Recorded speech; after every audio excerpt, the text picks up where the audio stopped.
call you up.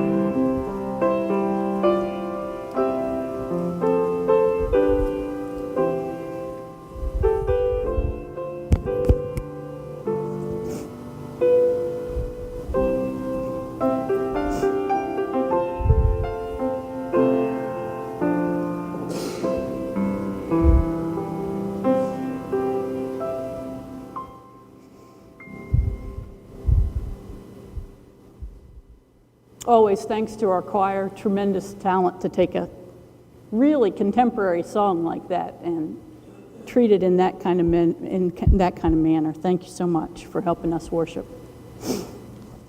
Our scripture today from the Old Testament comes from Jeremiah, the 8th chapter, starting at the 18th verse. Jeremiah is woe begotten for the people that he is preaching to and their sin. And he says, "My joy is gone, grief is upon me, my heart is sick. Hark the cry of my poor people from far and wide in the land. Is the Lord not in Zion? Is her king not in her? Why have they provoked me to anger with their images and with their foreign idols? The harvest is past, the summer has ended, and we are not saved. For the hurt of my poor people, I am hurt. I mourn, and dismay has taken hold of me. Is there no balm in Gilead? Is there no physician there? Why then has the health of my poor people not been restored? Oh, that my head were a spring of water, and my eyes a fountain of tears, so that I might weep day and night for the slain of my poor people." And then we turn today to this really odd text and parable from Jesus, sometimes called the shrewd manager, sometimes called the dishonest manager. And this is how it goes. From Luke 16. Then Jesus said to the disciples, "There was a rich man who had a manager, and charges were brought against him that this man was squandering his property." He was squandering, like in the text right before this, the prodigal son squandered his father's inheritance. And so the manager summoned the man, and the rich man summoned the manager and said to him, "What is this I hear about you? Give me an accounting of your management, because you cannot be my manager any longer." Then the manager said to himself, "What will I do now that my master is taking my position from me? I am not strong enough to dig, and I am ashamed to beg. I have decided what to do so that when I am dismissed as a manager, people may welcome me into their homes." So summoning his master's debtors one by one, he asked the first, "How much do you owe my master?" And he answered, 100 jugs of olive oil. And he said to him, "Take your bill, sit down quickly, and make it 50. Then he asked another, "And how much do you owe?"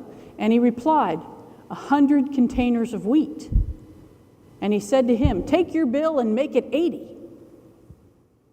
And his master the master commended the dishonest manager because he acted shrewdly. For the children of this age are more shrewd in dealing with their own generation than are the children of light. And I tell you, make friends for yourselves by means of dishonest wealth, so that when it is gone, they may welcome you into the eternal homes. Whoever is faithful in a very little, also in much. And whoever is dishonest in very little is dishonest also in much. Then if you have not been faithful with the dishonest wealth, who will entrust to you the true riches?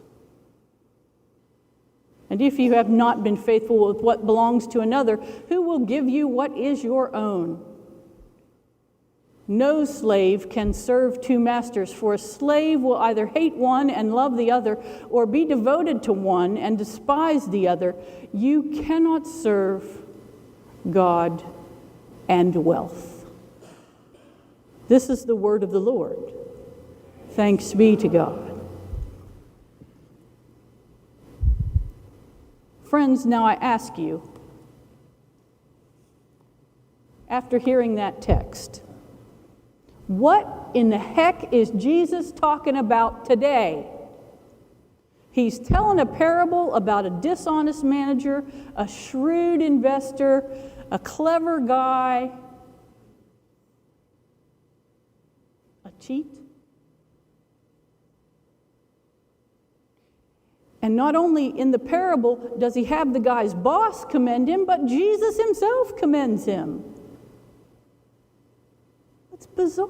Why would Jesus say, hey, it's good to be shrewd and dishonest? Doesn't sound like our guy, does it? Well, stick with me for a minute and we'll get there. I've got some helpers today. Come with me, helpers. Okay, these are all beautiful young people who have been or are students.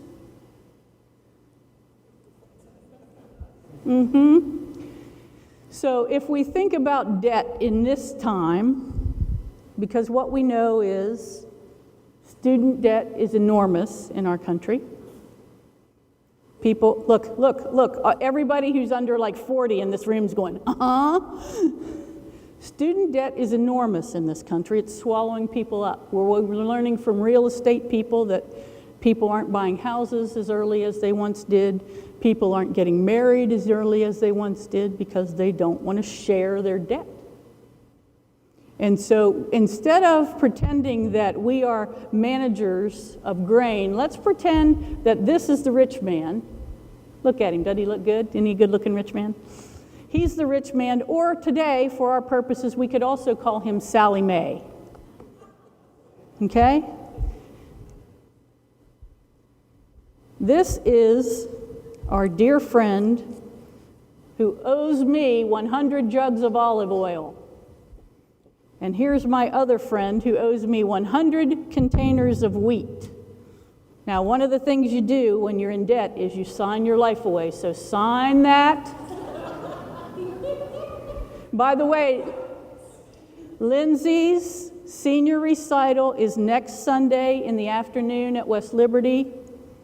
Please come and hear her sing. You will not be disappointed. She has the voice. I never understand how the voice that Lindsley has comes out of this body and this person, but it is the voice of an angel. And so come and hear her. And I'm going to keep these because, someday that autograph will be worth something. Okay, so here we go. You are now in debt.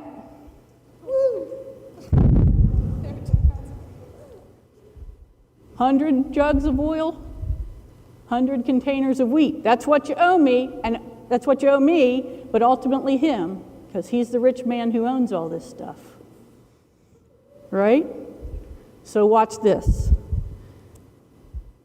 Take this, cross through the 100, and make it 50.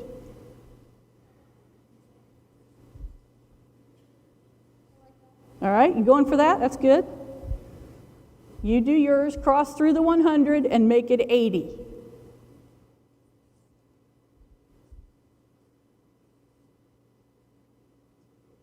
Seems legit? How do you think he feels about that? You owed him 100, and now you only owe him 50. You owed him 100, and now you only owe him 80. How does he feel about that? You feel good? You can see, though, how in normal circumstances he might not be happy about this because he's losing half his stuff. In this parable, though, he says, I did good. How do you feel about me? Pretty good. You like me, don't you? Yeah. How do you feel about me? Okay. Okay, yeah. Yeah. You feel pretty good about me? Well, how about this? I'm glad you feel good about me. That's awesome. By the way, next week, I might need a little help moving.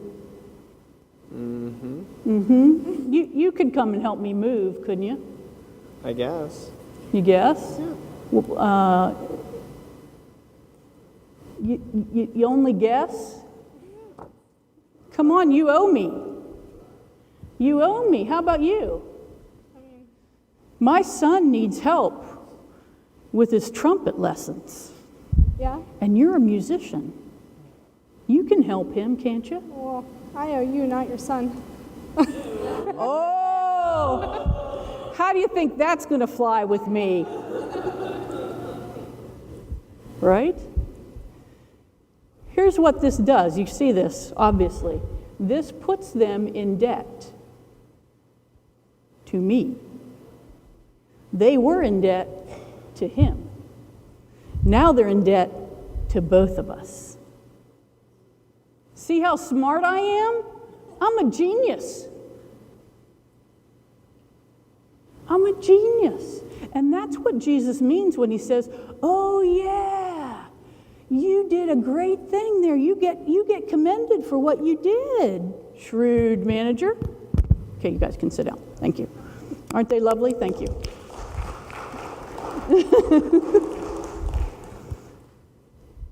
When Jesus is talking about being a shrewd manager, a dishonest manager, something like that, he's talking about the people of this world. From the standpoint of business and this world, what the manager did was brilliant. Because his boss didn't really care. And now he's out of work, but has put other people in debt to him personally. And guaranteed at some point, those other people are going to have to pay up. You know, It isn't very often that Sally Mae doesn't come calling for their bucks. And in this instance, he made it personal. Look what I did for you. Look what you owe me. Smart in the eyes of this world. But Jesus goes on to say, how do you trust those people that are smart in this world? I'm betting that the rich man wouldn't hire me again. I'm betting the rich man wouldn't even suggest to somebody else that they hire me, because he saw the way I operated. He fired me, remember? Not very usual that you get fired and then you get a recommendation from your boss.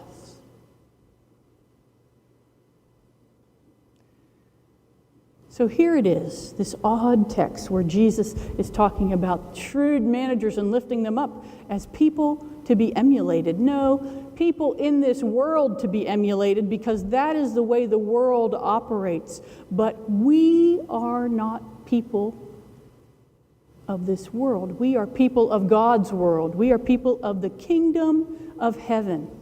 We are, as this text says, children of light. And we get to operate differently in the world.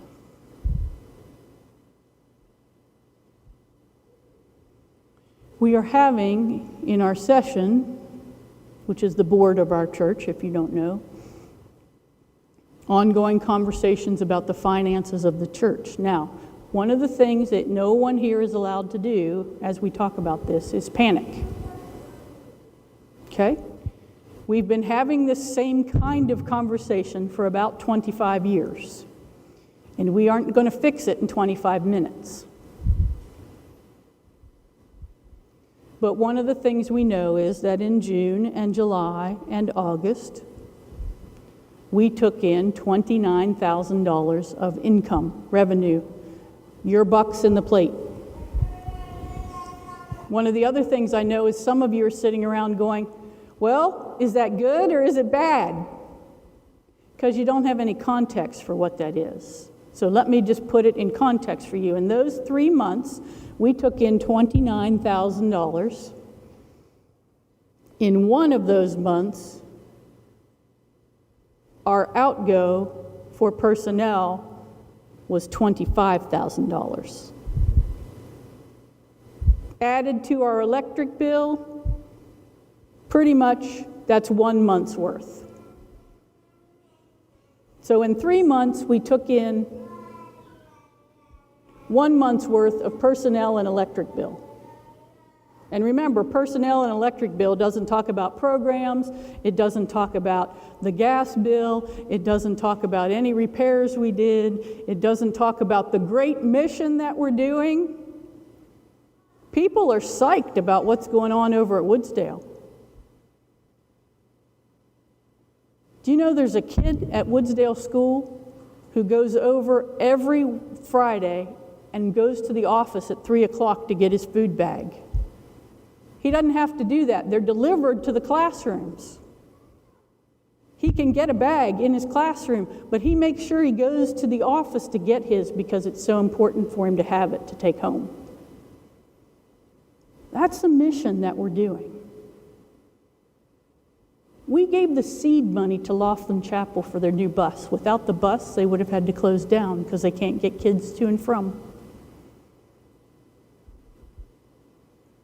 We support college ministry missionaries in Philadelphia as a congregation. We do tremendous things with the stuff that you put in the plate. So part of the ongoing conversation we're having about this is, well, what do people need to know? To know what the state is of the finances of the church. And some people keep saying, well, we need to have the context, and that's the kind of thing I just gave you, that we made in 3 months what we should have in a month. Okay? But one of the other things that I keep saying is, but I don't think that's enough to encourage people to give. What you need to know is why you should do it.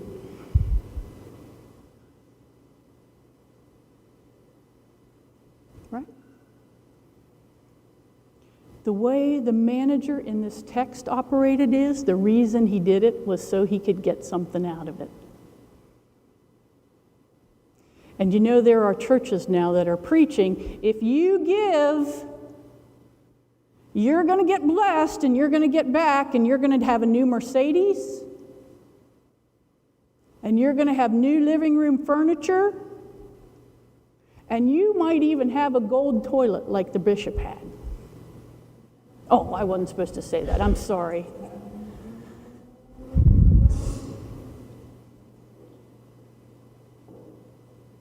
That's not what we're saying here. Believe me, if you give, you will be blessed. But the reason that we give is not so that you will be blessed. The reason that we give is because we have been blessed. The values of the children of light are not shrewdness and dishonesty and cleverness. The values of the children of light are grace and mercy and kindness and giving. And if we operate under that premise, we will be blessed because our whole lives will change. And I know what some of you are saying. Listen, I'm in debt to Sally Mae. I got to pay that bill. I got a school bill. I got to pay for my grandkids. I got a mortgage. I'm living hand to mouth. Can't do it now. Wait till I'm in my 50s. Okay, I'm in my 50s. Let me tell you, it doesn't get better. It gets different, but it doesn't get better. I'll give to you then.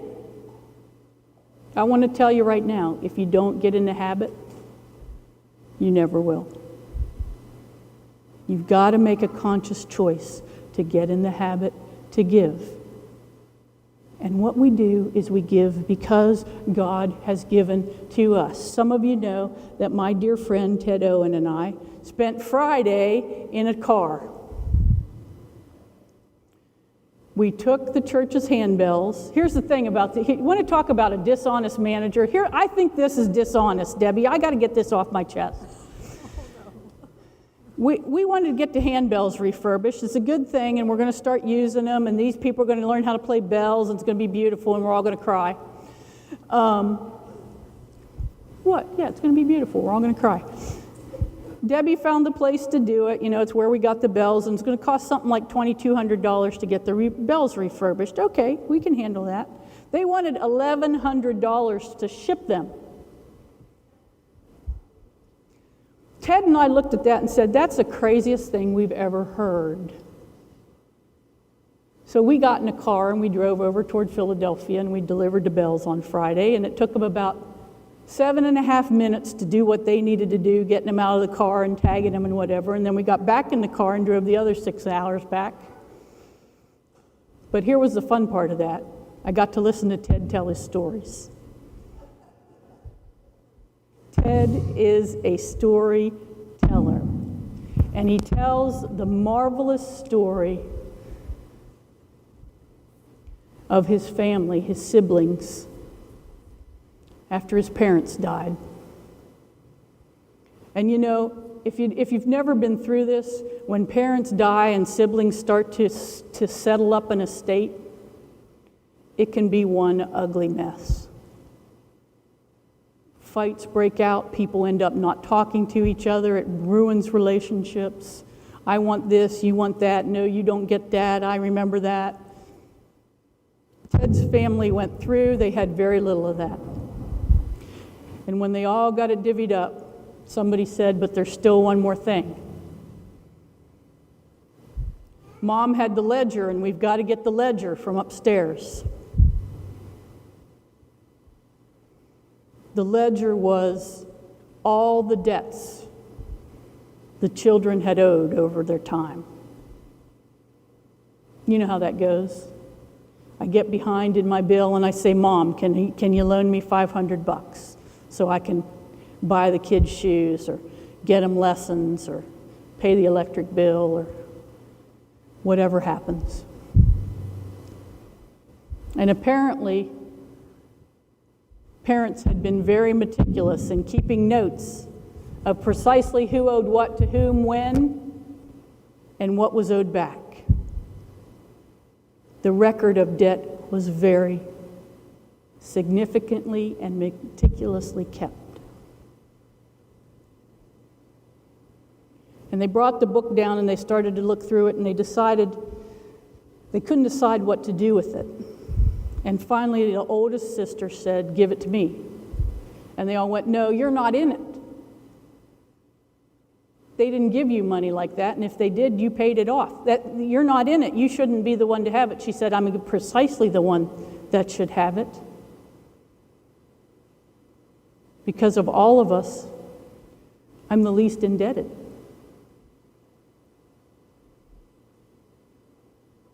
And Sister took that book and she ripped it up.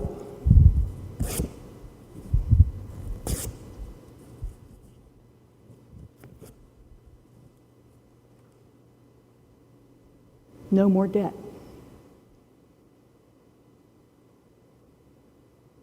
See, friends, we are children of the light. We are children of the kingdom of God. We are Christ followers, the one who has taken any debt that we have, nailed it to a cross, and left it there. And we never have to pick it up again. And because of that, we can give freely out of gratitude for grace and mercy. Thanks be to God. Amen.